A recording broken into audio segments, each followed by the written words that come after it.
On dit que les bâtons et les pierres peuvent briser mes os, mais les mots ne me blesseront jamais.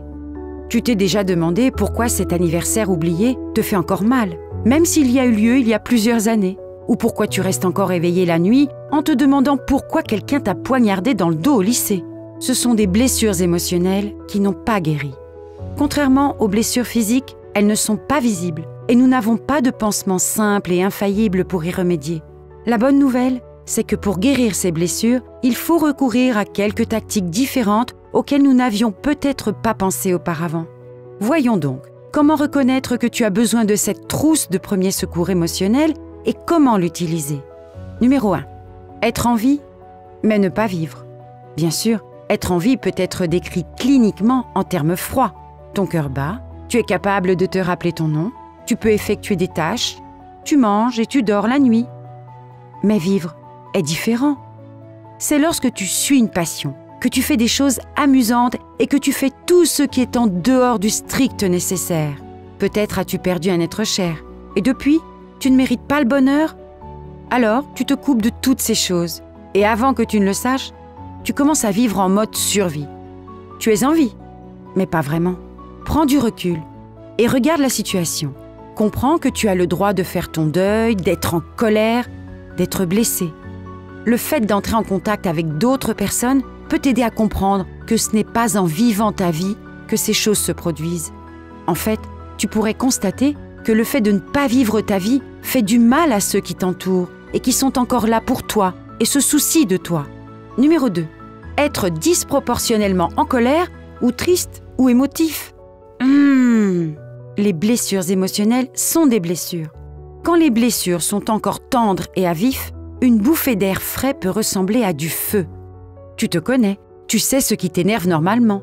Et lorsque tu commences à te mettre en colère contre les choses pour lesquelles, 2 secondes plus tard, tu te dis « Qu'est-ce que c'était? Pourquoi je leur ai crié dessus ?» Il se peut que ce ne soit même pas quelque chose qui te soit destiné.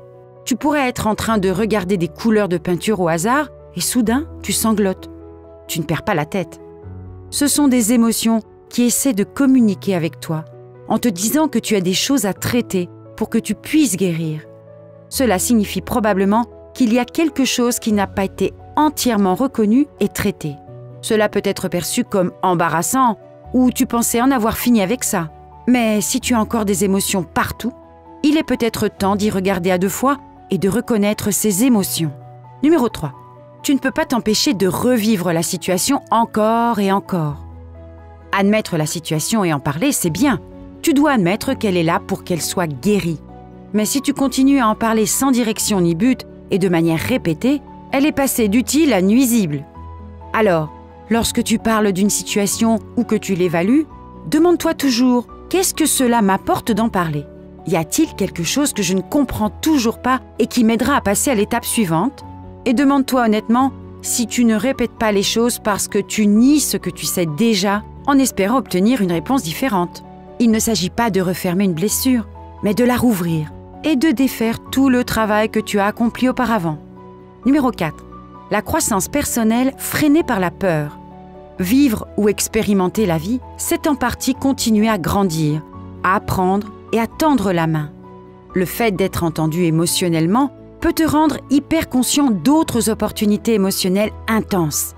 Par exemple, si tu étais dans une relation néfaste, tu peux arrêter de t'engager dans des relations où tu ressens des émotions profondes. Mais tu te prives de la vie que tu mérites si tu fais cela. Tu mérites d'apprendre et de grandir malgré les hauts et les bas que tu as connus. Il est normal d'avoir peur de l'inconnu et du « et si », mais avoir le courage de grandir quand même en vaut la peine. Nous ne disons pas qu'il ne faut pas avoir peur, car c'est inhumain. Ce qui compte, c'est la façon dont tu la gères. Comprends ta peur et reconnais que la mauvaise chose n'est pas la seule option qui se produira. Rappelle-toi, retiens et reconnais tous les facteurs qui sont de ton côté. Réalise que ces facteurs exercent une force aussi forte que toute autre chose. Fais ce que tu dois faire pour te donner les meilleures chances possibles. Il peut s'agir d'un plan de secours ou d'une approche différente de celle adoptée auparavant. Mais tu peux le faire. Et numéro 5, l'horaire de sommeil. Quel est ton horaire de sommeil? As-tu perdu le sommeil? Même si tu n'as pas pris de caféine ou de médicaments pour rester éveillé? Si c'est le cas, il se passe quelque chose sur le plan émotionnel. Ironiquement, un bon sommeil réparateur est l'une des choses qui t'aideront à guérir cette blessure. Il faut donc s'attaquer à ce problème en adoptant une véritable routine. C'est ça, prépare-toi à dormir. Voici quelques suggestions pour t'aider à créer ta propre routine personnalisée. Ne mange pas et n'utilise pas d'appareil électronique 1 heure avant l'heure à laquelle tu souhaites dormir. Médite pour calmer et apaiser ton esprit. Bois des tisanes chaudes contenant des agents calmants naturels comme la camomille. Le sommeil aide tout ton corps à récupérer. La persévérance et le courage sont nécessaires pour guérir un traumatisme émotionnel. Nous sommes nombreux à reconnaître que les traumatismes émotionnels sont plus profonds et durent plus longtemps que la plupart des blessures physiques. Avec quelque chose d'aussi complexe, il est facile de penser que nous n'avons pas d'autre choix que de souffrir éternellement. Mais ce n'est pas vrai. Si nous choisissons d'y consacrer du temps et des efforts, nous pouvons choisir de guérir et nous n'avons pas à le faire seuls. Pour naviguer dans ce voyage, il est normal et même encouragé de faire appel au conseil d'un professionnel expérimenté. Tu en vaux la peine en termes de temps et d'efforts. Ne te prive pas de la meilleure vie que tu puisses vivre. Comment ces points résonnent-ils en toi?